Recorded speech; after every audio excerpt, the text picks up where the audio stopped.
Hello, you're watching World Panorama, your weekly roundup of all that has happened across the world. I'm Rausan, and we'll be talking about Nepal, of course, because of the widespread devastation over there due to the earthquake. About 15,000 are estimated. That is the estimates coming in from official sources over there, that 15,000 are expected to have been killed by that earthquake. So we'll be discussing that with a special guest. But first, let's get you the headlines that have happened across the world this week.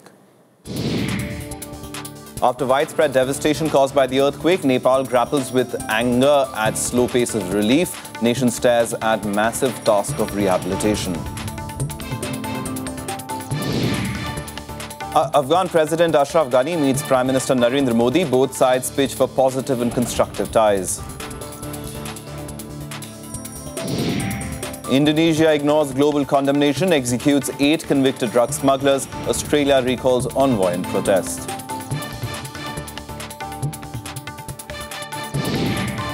And Japanese Prime Minister Shinzo Abe visits the United States, signs key defense agreement interpreted as a counter to Chinese influence in the region. Well, our top story, of course, it's been a week since the massive earthquake in Nepal, and the nation is still counting its dead. Rescue workers are facing problems of taking relief to people. There's anger and frustration on the streets, but looming above it is a gigantic task of rebuilding the crippled nation.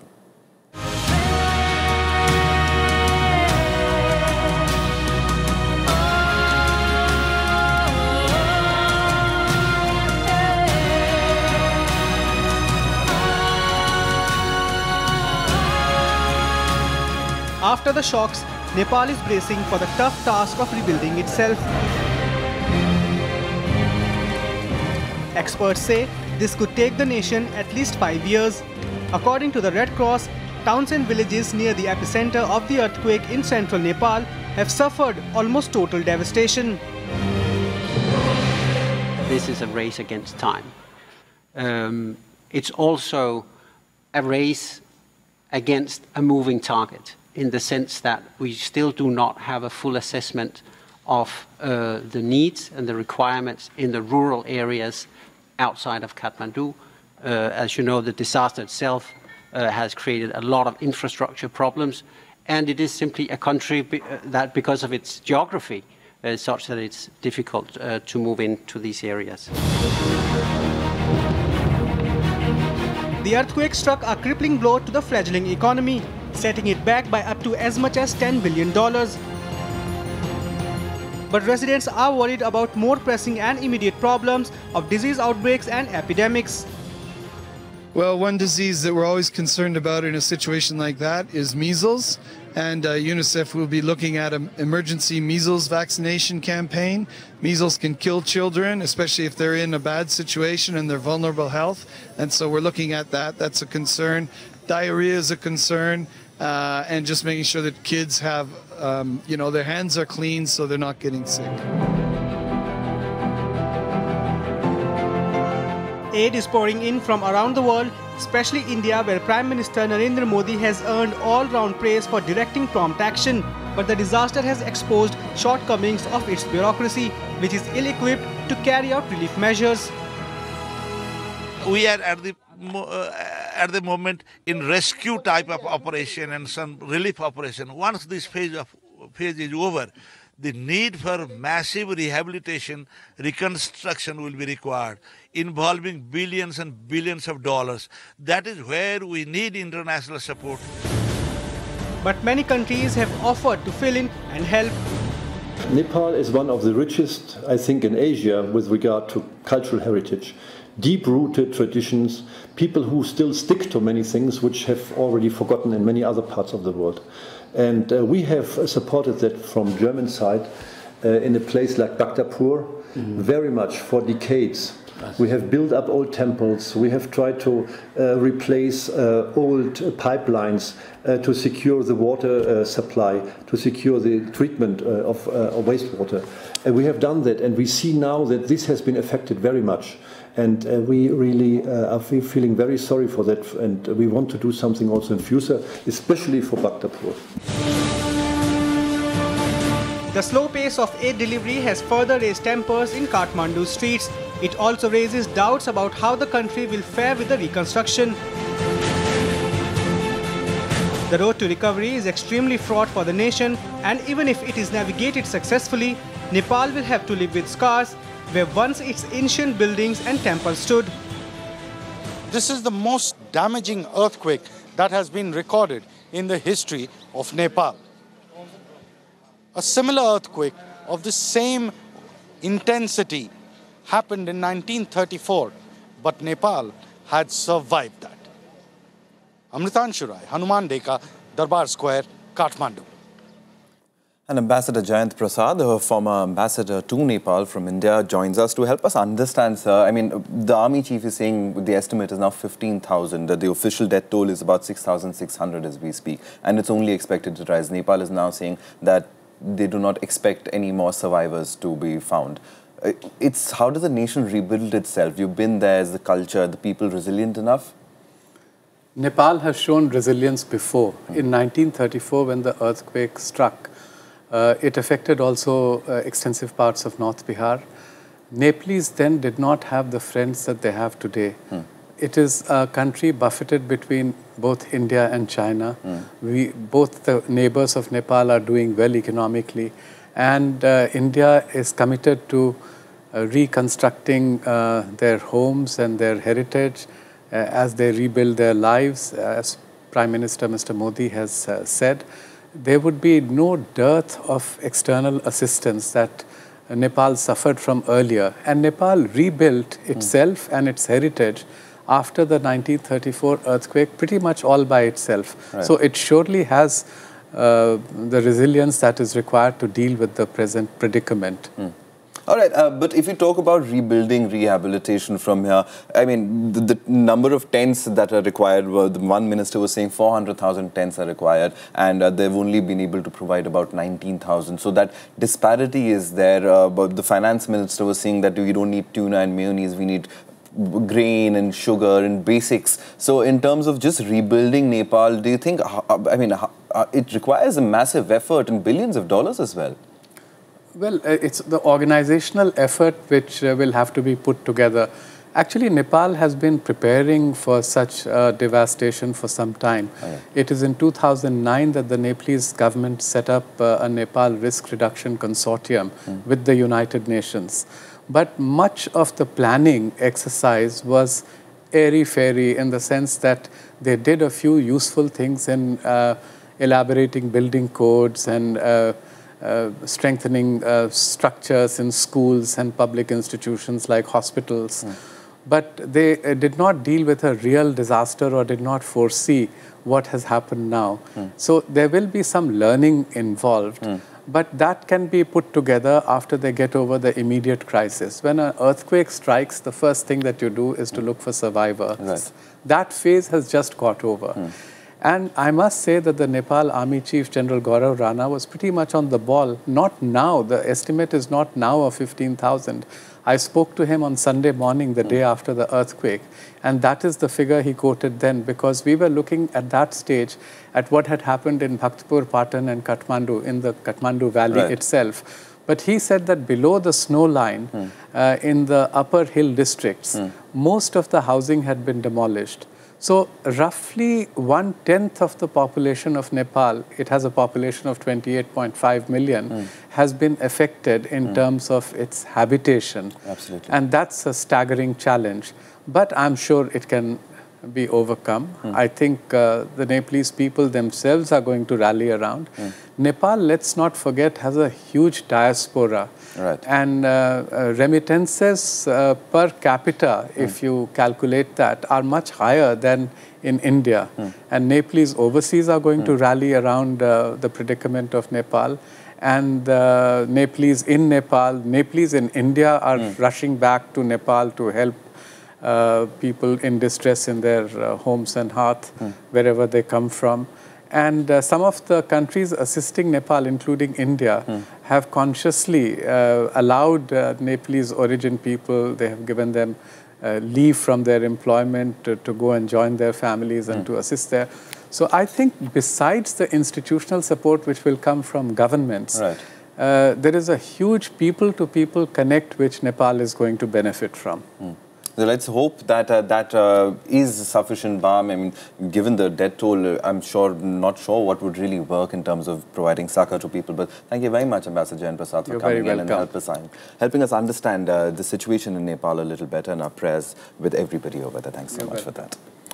All right, we move on now. Afghan President Ashraf Ghani held strategic talks with Prime Minister Narendra Modi in New Delhi during his 3-day state visit to India. The focus of the talks was the future of India-Afghanistan relations. Modi underlined India's support for regional stability, even as both sides made a strong pitch for positive and constructive ties.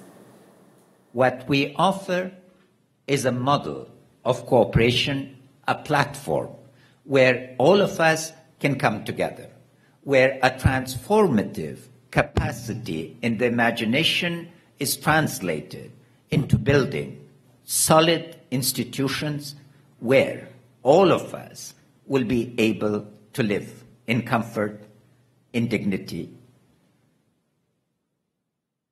Delhi, you can begin with having breakfast in Delhi, lunch in Peshawar, and dinner in Kabul. High on hope, but little was achieved as visiting Afghan President Ashraf Ghani pitched for regional cooperation to defeat terrorism. Ghani was on his first visit to India 7 months after he took office. On his part, Prime Minister Narendra Modi assured Ghani of all support, even as he reiterated that India shared his vision for Afghanistan's prosperity and commitment to capacity building of its security forces. Terror must be confronted and must be overcome. We are determined to make Afghanistan the graveyard of terror. India will walk shoulder to shoulder with you and the Afghan people in a mission of global importance. Your visit has added new momentum to our partnership. A central point is the three-way deal between Iran, India and Afghanistan to develop the Chabahar port in Iran. Without naming Pakistan, Prime Minister Modi said the reconstruction of the war-ravaged country need a constructive approach from the entire region, even as he expressed concern over Ghani's reaching out to Pakistan and China. We are also prepared to join the successor agreement to Afghan-Pakistan Trade and Transit Agreement. This will re-establish one of the oldest trading routes of South Asia. I also reaffirm my commitment to take the Chabahar port project in Iran forward. We will also quickly conclude a bilateral motor vehicles agreement. Ghani's maiden state visit to India did not yield any spectacular results. There were no new bilateral agreements or grand announcements on defense or strategic cooperation. But there was hope, as both sides decided to sign within the next 3 months a string of pacts, including an extradition treaty, a treaty for mutual legal assistance in civil and commercial matters, and a motor vehicles agreement that will visibly enhance trade between two countries. Bureau Report, Rajya Sabha TV. Well, time for us to take a very quick break right now, but coming up on the other side, we'll talk about the protests and riots that have rocked the United States cities over the death of an African American in Baltimore. More on that on the other side.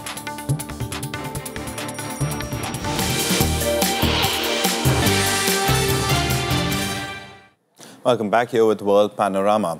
Now on to another key global partnership. Japanese Prime Minister Shinzo Abe was in an official visit to the United States this week. Abe and US President Barack Obama expressed optimism of reaching common ground on the swift conclusion of the Trans-Pacific Partnership Trade Pact. The two sides also signed a key defense agreement. Both these moves are meant to counter the rising Chinese might in the region. A meeting between old allies, Prime Minister Shinzo Abe and President Barack Obama, look to take the next significant step to enhance the bilateral relationship. Tearing down trade barriers across the Pacific Rim and countering a rising economic and military threat from China are the focus this time. A major 12-nation Pacific Trade Pact is on the anvil. Obama hopes Abe's visit will help him build momentum on his trade agenda and fast-track the deal through Congress. Ours is an alliance focused on the future. The security of our nations and the world, trade that is fair and free, and the equal opportunity and human rights of all people around the world and in our countries as well. 繁栄こそが平和を生み出す。その信念が私たちを TPP の早期妥結へと駆り立てます。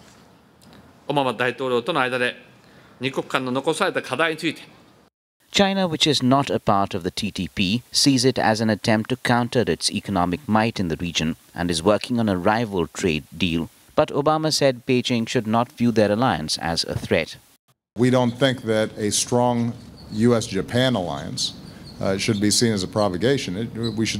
It should be seen as a continuation of the important work that we've done to ensure that you have a stable area. The two leaders also agreed on new guidelines for defense cooperation, which affirms U.S. commitment to Japan's security. A defense deal allows expansion of Japan's military reach, allowing it to act where U.S. allied nations are under threat. Using the high-profile platform of a landmark speech in the U.S. Congress, Abe sent a stern message to China, which is locked in maritime disputes with Japan and other Asian neighbors. As regards the state of Asian waters, let me underscore here my three principles. First, states shall make their claims based on international law. Second, they shall not use force or coercion to drive their claims. And third, to settle disputes, any disputes, they shall do so by peaceful means. Abe's speech to Congress was a moment deeply symbolic of the reconciliation between the former World War II enemies, who are now the closest of allies. Bureau Report, Rajya Sabha Television. Now, Indonesia sparked instant global condemnation by executing 8 convicted drug smugglers at gunpoint last week. Australian Prime Minister Tony Abbott called the executions cruel and unnecessary, while Nigeria and Brazil said the killings will strain relations. 2 days after the executions, the Indonesian ambassador to Australia expressed sympathies to the family and friends of the 2 executed Australians, signalling the country's willingness to rebuild the bilateral relation. Executed at gunpoint. Ignoring global appeals, 12 firing squads shot dead 8 drug traffickers in Indonesia's Bespi prison.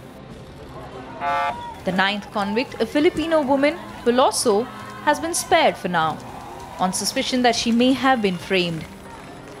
Kita ingin hidup damai, yang kita musuhi bukan mereka.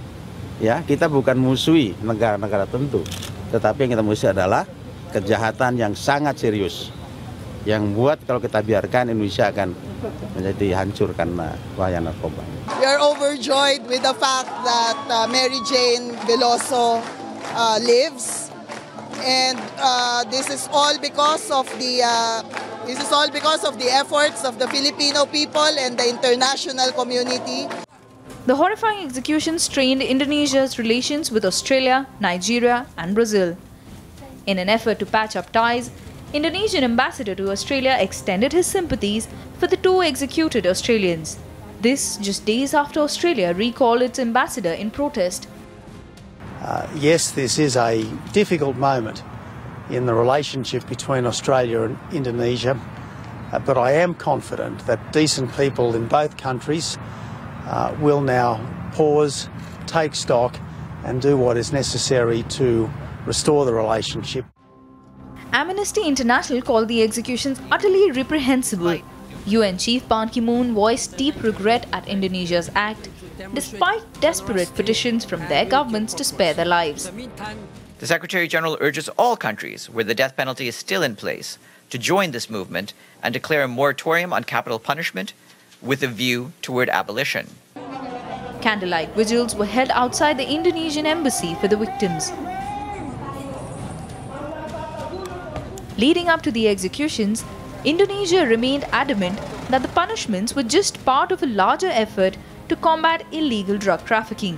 Indonesian President Widodo insisted they will not be swayed by appeals for clemency in a country that's struggling with a drug crisis.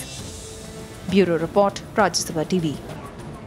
Now on to the United States, where amid growing protests across the cities over there over the Baltimore killing, cops have now claimed fresh leads in the death of a black man, Freddie Gray, on the 12th of April that has triggered riots. The probe hints that the victim was denied medical attention despite being injured. The new leads have once again brought questions over police high-handedness and the issue of social inequalities in the U.S.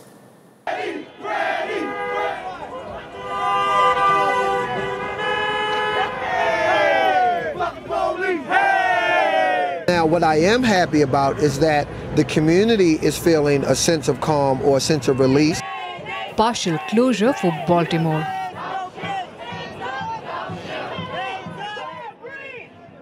Residents burst into cheers as the mayor charged the 6 police officers in the Freddie Gray case. The charges range from second-degree murder to manslaughter, assault and misconduct in the office. All 6 were arrested on Friday and suspended without pay. US President Barack Obama also expressed hope that the truth will come out. The findings of our comprehensive, thorough, and independent investigation, coupled with the medical examiner's determination that Mr. Gray's death was a homicide. We are going to continue to work with the task force that we put together post-Ferguson. The defendant's lawyer justified the police action, reiterating that they did nothing wrong. The Obama administration promised $20 million for police body cameras, an initiative they feel will prevent such incidents. We believe that the actions taken today by the state's attorney are an egregious rush to judgment, and we have grave concerns about the fairness and integrity of the prosecution of our officers. There are about 850,000 police officers out there doing their work heroically and mostly anonymously every day. One bad officer will cast a pall over all those good officers. So no self-respecting police officer holds any brief for a bad police officer.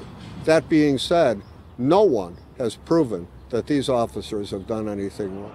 A curfew is still in place as officials are still fearful of more demonstrations. Violent protests broke out in Baltimore early on Monday after Freddie Gray's funeral. The 25-year-old died after suffering a severe and critical neck injury while being transported inside a police van. Gray's death is the latest in a series of high-profile cases where black men have died in the police custody. And much else has been unfolding across the globe, so let's get you up to date with all the other international news in our segment Globe Watch.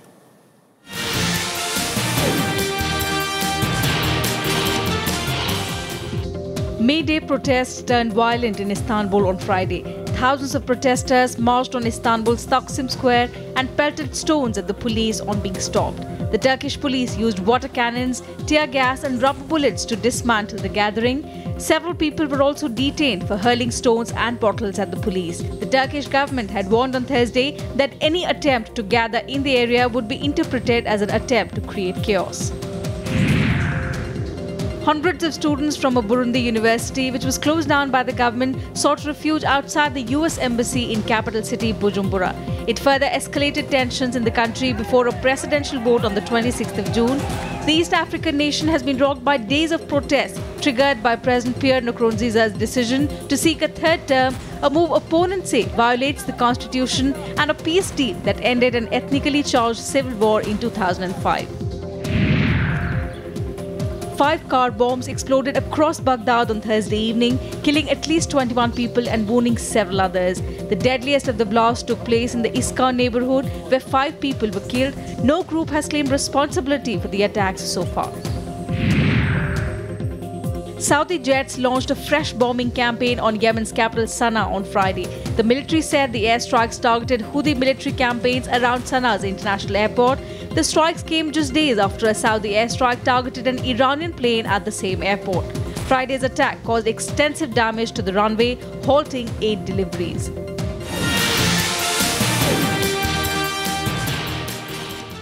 Well, shifting gears, time to bring you up to speed with all the sports news that you might have missed this week. Here's all the sports action.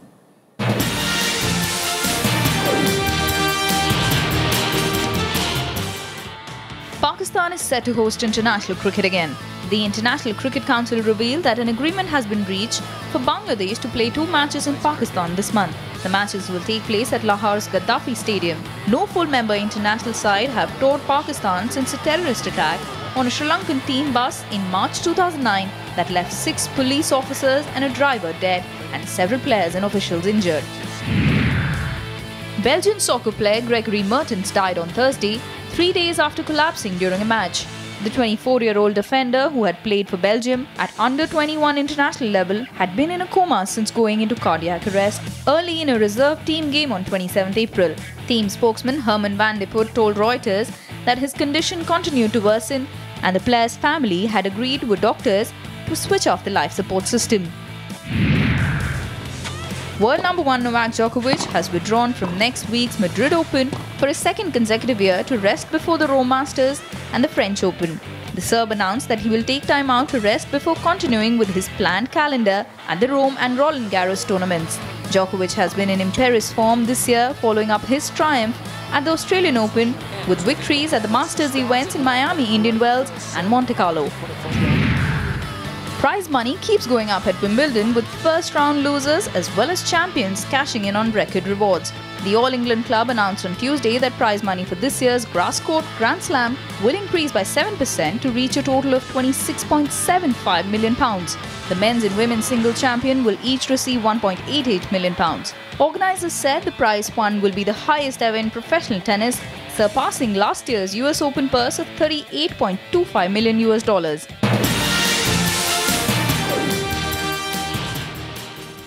Moving on, a look at what's creating a buzz in the world of show business. A look at the latest flicks and news from other arts and entertainment.